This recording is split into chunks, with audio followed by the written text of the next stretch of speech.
अगर एक बिहारी को एक बात समझ में आ जाए तो पूरा भारत बदलाव कर सकता है। वो उदाहरण के तौर पर सत्येंद्र प्रसाद जी यहां खड़े हुए हैं और मेरा मकसद है, अब मैं बात समझाऊंगा सिर्फ एक को।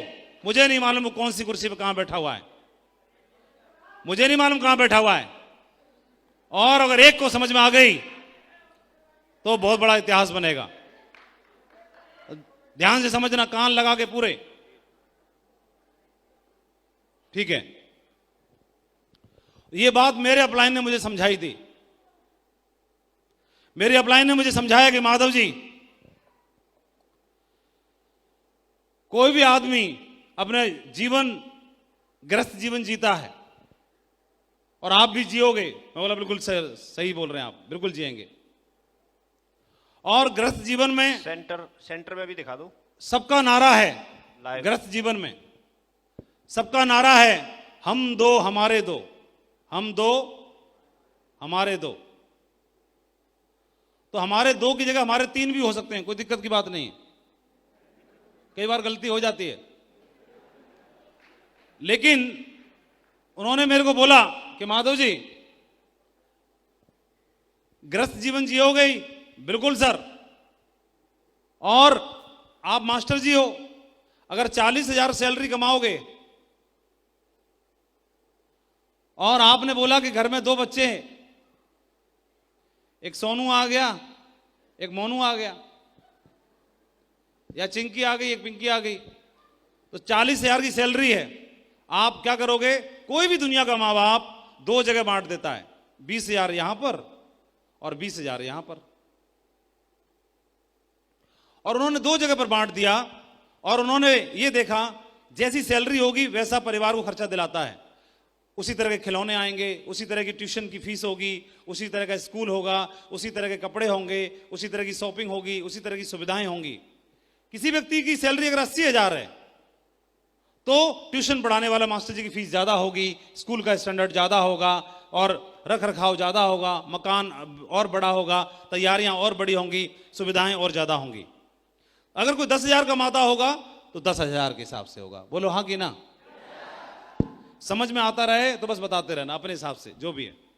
अब उन्होंने मुझे समझाया कि माधव जी आपकी सैलरी 40,000 है तो 40,000 के हिसाब से आप अपने दोनों बच्चों में 20-20 हजार बांट दोगे। मैं वो बिल्कुल सर सही, आपने सही बोला।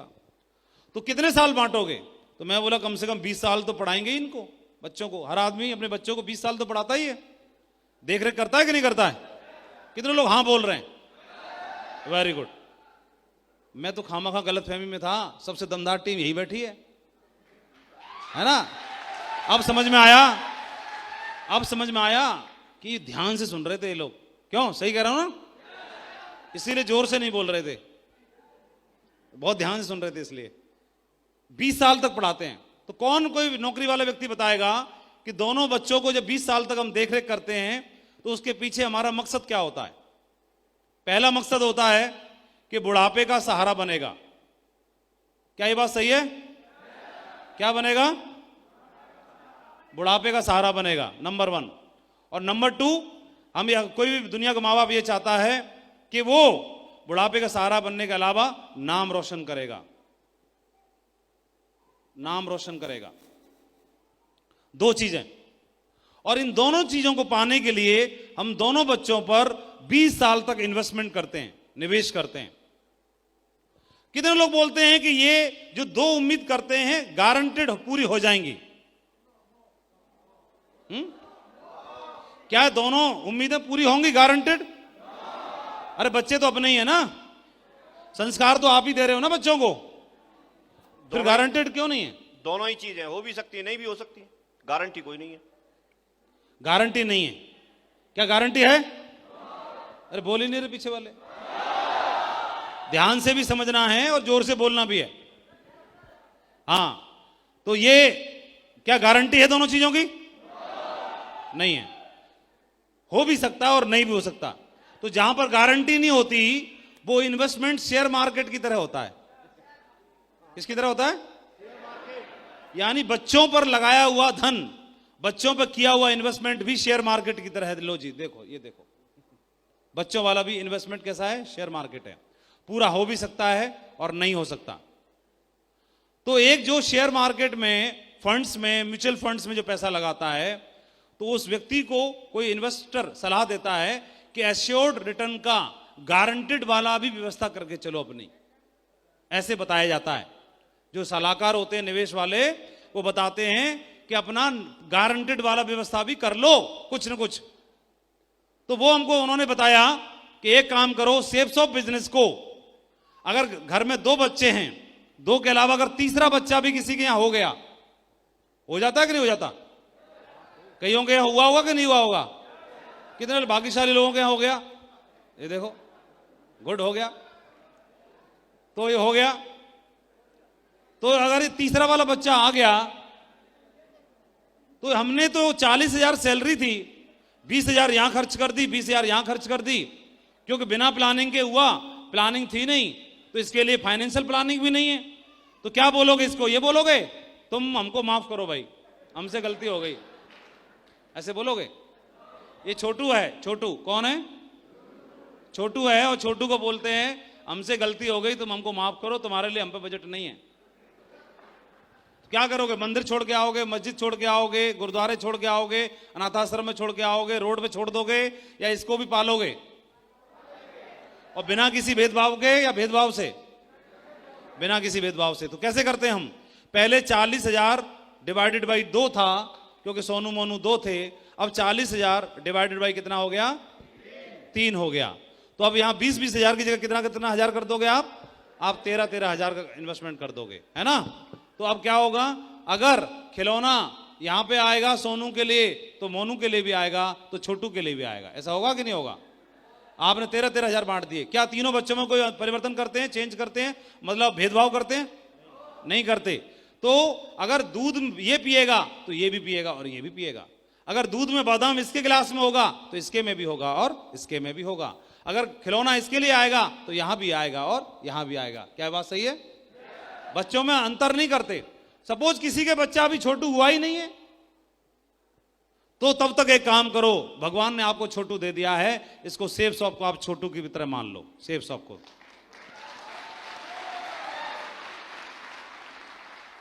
ऐसे मुझे समझाया, सेफ शॉप को छोटू की तरह मान लो, तीसरे बच्चे की तरह मान लो। किसी ने जबरदस्ती दे दिया है तो ऐसे मान लो गोद ले लिया तीसरा बच्चा। जबरदस्ती तो देता कोई ना, हमको लेना कौन चाहता है? कौन मंदिर पे ये अगरबत्ती लगा रहा था कि सेफ शॉप प्लीज कोई मुझे ज्वाइन करा दे? जैसे ही प्लान देखता है ऐसे गायब होता है, जैसे कहीं दिखाई नहीं देता, अंतर ध्यान हो जाता है, पकड़ने से पकड़ में नहीं आता है। लेकिन जबरदस्ती किसी ने दे दिया आपको, सेफ शॉप ज्वाइन कर लिया। सेफ शॉप को छोटू मान लो, छोटू मतलब तीसरा बच्चा। इन दोनों बच्चों को कितने साल पालते हो आप? आवाज लगाने की दम है पीछे किसी में? हिम्मत है? 20 साल पालते हैं। 20 साल और इसको 20 साल। 20 साल और सेफ शॉप को 20 साल पालने की जरूरत नहीं है। सेफ शॉप के लिए 10 साल।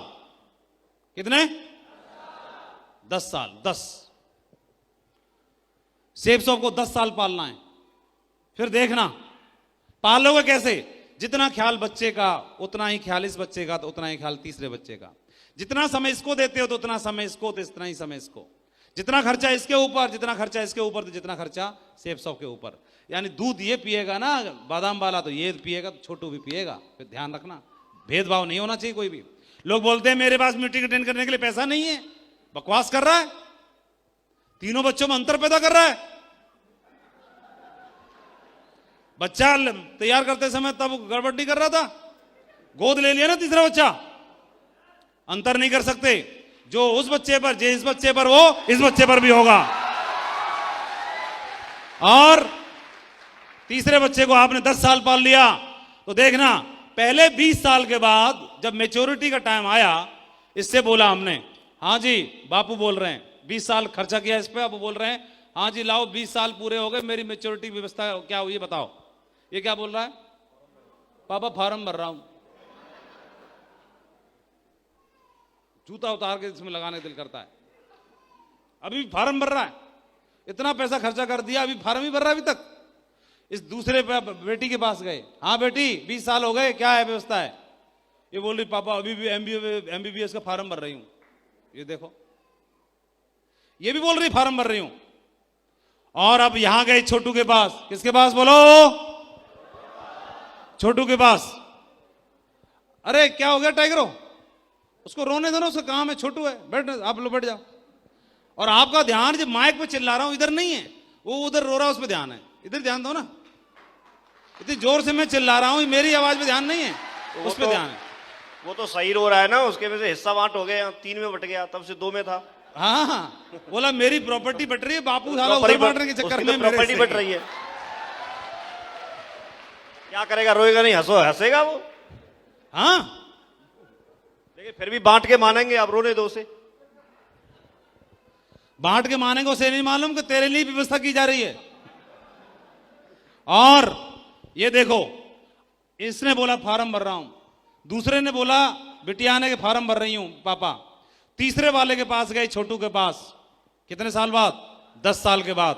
इससे पूछा, छोटू 10 साल हो गए, बता क्या व्यवस्था है? तो पहले 10 साल में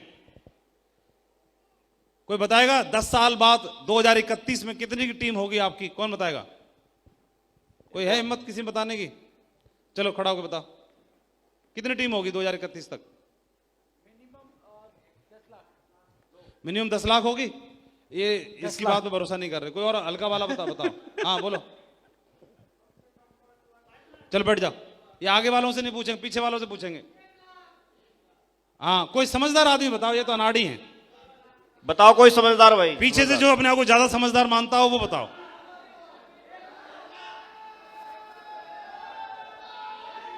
बस हो गया, रुक जाओ। 1 लाख। हाँ, ये चश्मे वाले दौड़ गया ना, ये समझदार लग रहा है मेरे को दूर से, असल में पता नहीं क्या है कि नहीं। अच्छा, 30,000 की होगी? अभी कितनी है? अभी 10 की है, इसीलिए 30,000 को एवरेज डाउन चल रहा है बेचारे का। चलो बैठ जाओ, शाबाश, बहुत बढ़िया, ग्रेट। अच्छा, ये डेली काम करते रहोगे, मेहनत करते रहोगे तो भी 30,000 रहेगी। चलो, ये आज के हिसाब से सोच रहा है ना ये। तो कई लोग 10 लाख बोल रहे हैं, कई लोग 30,000 भी बोल रहे हैं, तो बीच में माननी पड़ेगी ना। तो बीच कितना मान लें? 1 लाख मान सकते हैं। 1 लाख मान लेते हैं। तो 1 लाख का मतलब 10,000 की टीम पर हमारी जो इनकम होती है वो कितनी होती है? 50 लाख। तो 1 लाख की टीम पर कितनी हो जाएगी? 5 करोड़। 5 करोड़ की आमदनी होगी हमारी। ये तो होगी फर्स्ट परचेज से, और रीपरचेज और CCC मिला के 5 करोड़ और हो जाएगी। तो टोटल कितनी हो गई? +5 + 5 10 करोड़ हो जाएगी। तो 10 साल के बाद ये छोटू ने बोला कि पापा, इससे बोला कि हाँ भाई क्या है, 10 साल हो गए।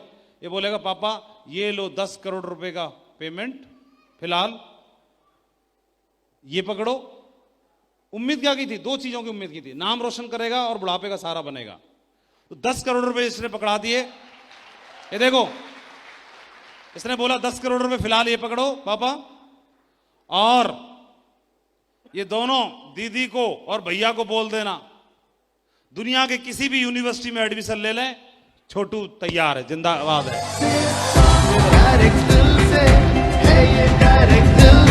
और इसके अलावा ये बोलता है कि जीवन भर इसको कोई नौकरी करने की जरूरत नहीं है, इन दोनों के लिए छोटू जिंदाबाद है। अब मैं आपसे प्रश्न करता हूं, क्या बुढ़ापे का सहारा बन गया कि नहीं बन गया छोटू?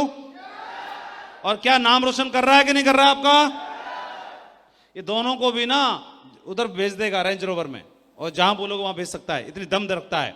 लेकिन ये छोटू को पालना पड़ता है, छोटू को पालना पड़ता है। नौकरी करने के लिए मैं 8 घंटा देता हूं, तो इस वाली नौकरी को करने के लिए क्यों नहीं 8 घंटे दे सकता हूं मैं? इस बिजनेस में है क्या? आप लोगों के पास जाओगे, बात करोगे, वो ज्यादा ज्यादा रिजेक्शन की बात करेगा, नो बोलेगा। नो वो बोलता है जिसको भी जानकारी नहीं है। आपको जानकारी, इसलिए आप यस बोलते हो। तो जिस दिन उसको जानकारी हो जाएगी तो वो नो भी यस में बदल जाती है। हमारा काम क्या है? जानकारी देते रहना, और आए तो बस, नहीं तो नेक्स्ट। भारत दुनिया का पोटेंशियल के मामले में नंबर 1 देश है पूरी दुनिया में। एक ऐसा देश है जहां पर सबसे ज्यादा पोटेंशियल है डायरेक्ट सेलिंग बिजनेस का। पॉपुलेशन में सबसे पहले चाइना है, लेकिन डायरेक्ट सेलिंग बिजनेस में टर्नओवर में अभी भी दुनिया में दूसरे नंबर पर है। दुनिया में पहले नंबर पर यूएस है, अमेरिका है, जहां पर सबसे ज्यादा डायमंड है, सबसे ज्यादा टर्नओवर है जनरेट करने वाला डायरेक्ट सेलिंग बिजनेस में। नंबर दूसरे पर चाइना है। पॉपुलेशन के मामले में दूसरे नंबर पर भारत है, लेकिन पोटेंशियल के मामले में भारत नंबर 1 है, जहां पर सबसे ज्यादा पोटेंशियल है। बहुत सही जगह पर है। बिजनेस बहुत पावरफुल है, जहां से पूरा जीवन बदल सकता है। आपके सामने ढेर सारे उदाहरण हैं। ये मान सम्मान शोहरत रुतबा, आज आपने ये टाइगर का देखा, ठाकुर साहब का देखा, तो ये नौकरी में सिपाही तो होंगे। टाइगर सिपाही को सैल्यूट मारना पड़ता है। 5 स्टार होटल में, आगरा की सब शान है जेपी होटल, यहां पर इनका सम्मान हो रहा है। 1000 लोग आज इनके सम्मान और गौरव को बढ़ाने के लिए यहां पर पहुंचे हैं। ये मान सम्मान शोहरत रुतबा, ये पावर है बिजनेस की। पैसा तो मिलता ही है, ये सब कुछ आपको मिलता है, लेकिन शुरुआत तो देनी पड़ती है। कितना टाइम हुआ आपको? 5 साल। हिम्मत है आप में ये सम्मान पाने के लिए 5 साल देने की? किसमें हिम्मत है, किसमें दम है? 5 साल दे सकते हैं? आपका और आपके परिवार का नाम रोशन हो जाएगा। बधाई हो, कंग्रेचुलेशन। बहुत पावरफुल बिजनेस है। मेरी ओर से बहुत बहुत शुभकामनाएं। एक बात और भी है, 1 तारीख को एक और डायमंड बन रहे हैं इन्हीं की टीम में। कितनी बड़ी बात है। न बल्कि ये डायमंड बने, इनकी टीम में भी एक नगीना और तैयार हो चुका है, डायमंड बन चुका है। और आप देखेंगे इसका मतलब जो कल बने हैं उनकी टीम में 2 हो चुके। कहां हैं कल वाले? ये रहा रवि रंजन। इसका रवि रंजन का ठीक से मैं नाम नहीं जान पा रहा हूं। और आर बोलो आप। ये रवि रंजन मेरे को पहली बार मिल रहा है और मुझे बोल रहा है टाइगर के हमारी टीम में गुरुजी 2 डायमंड। ये लो, ताकत है बिजनेस की, है कि नहीं है? और एक दिन ऐसा होता था कि मैं 100 लोगों के पास जाता था, फिर भी 2 भी मुश्किल से जुड़ते नहीं थे। और ये बिजनेस की ताकत है। बिजनेस क्या दे सकता है आप अंदाजा नहीं लगा सकते, लेकिन शुरुआत के 1 साल 2 साल 3 साल 4 साल जो स्ट्रगल है वो आपको मजबूत बनाएगा और आपके जीवन को बदल के रख देगा। आपके परिवार को वो सुरक्षा दे सकता है, इसका हम एहसास नहीं कर सकते। बधाई हो। और मैं आपको बधाई देना चाहता हूं, एक दुनिया की और सेफ सब की सबसे शानदार टीम का आप हिस्सा हैं। ये टीम एथिक्स के मामले में, ईमानदारी के मामले में, जोश के मामले में, विजन के मामले में पूरे भारत में नंबर 1 टीम है और ऐसी टीम का आप हिस्सा हैं। मैं आपको बधाई देना चाहता हूं। जितने भी आपके अपलाइन हैं सभी बहुत ही दमदार लीडर हैं। मुझे फक्र है, मैं जब भी इस टीम में आता हूं मैं पूरे भारत में चिल्ला चिल्ला के एक ही बात बोलता हूं कि मुझे गर्व है इसी टीम पर। मैं आप सभी का नाम लेता हूं, फोटो दिखाता हूं और आप नंबर 1 टीम का हिस्सा हैं। इस टीम ने सेफ शॉप का नाम सर से ऊंचा कर दिया है। गौरवशाली टीम है ये और आप इसी टीम का हिस्सा हैं। आपका डायमंड बनना तय है। Proud of you all. और मैं आप सभी को धन्यवाद देना चाहता हूं, इतना प्यार और सम्मान आपने दिया और मुझे मालूम है आप सभी भी भविष्य का डायमंड हैं। शायद रवि रंजन जी भी और इनके साथी जो आज डायमंड बने हैं ये भी कुछ दिन पहले इसी भीड़ का हिस्सा बने रहे होंगे, किसी कुर्सी पे बैठे रहे होंगे और वहां से इनको पहचान भी नहीं पा रहे होंगे हम, और वहां से उठ करके देखो आज यहां पर आ गए। कल आपका भी नंबर आ जाएगा, पता ही नहीं चलेगा, आप वहां से उठ के आप यहां पर आ जाएंगे, है ना। बहुत बहुत शुभकामनाएं, बहुत बहुत आपको ब्लेसिंग्स। ऊपर वाले से मैं यही प्रार्थना करता हूं कि आपके सबके मन की मुराद पूरी करे और आपको इस बिजनेस में डायमंडशिप के मुखर शिखर तक आपको पहुंचाएं। मेरी ओर से बहुत बहुत शुभकामनाएं। थैंक यू वेरी मच, बहुत अच्छा लगा। और एक ही बात बोलना चाहता हूं, टीम बहुत दमदार है, बिजनेस बहुत दमदार है, आप भी दमदार हो, बस शुरुआत करने की जरूरत है दमदारी के साथ में। तो thank you very much, proud of you all. और बहुत अच्छा लगा और मुझे मालूम है बहुत जल्दी आपका नाम मेरे कानों तक गूंजेगा कि सर उस हॉल में उस दिन वो शख्स बैठे थे और वो भी डायमंड बन गए, ऐसे पता चलने वाला है। तो thank you very much, wish you all the best and go diamond. Thank you. अब कुछ सीखने की बारी है, तो मैं जरूर रिक्वेस्ट करूंगा हमारे वॉलंटियर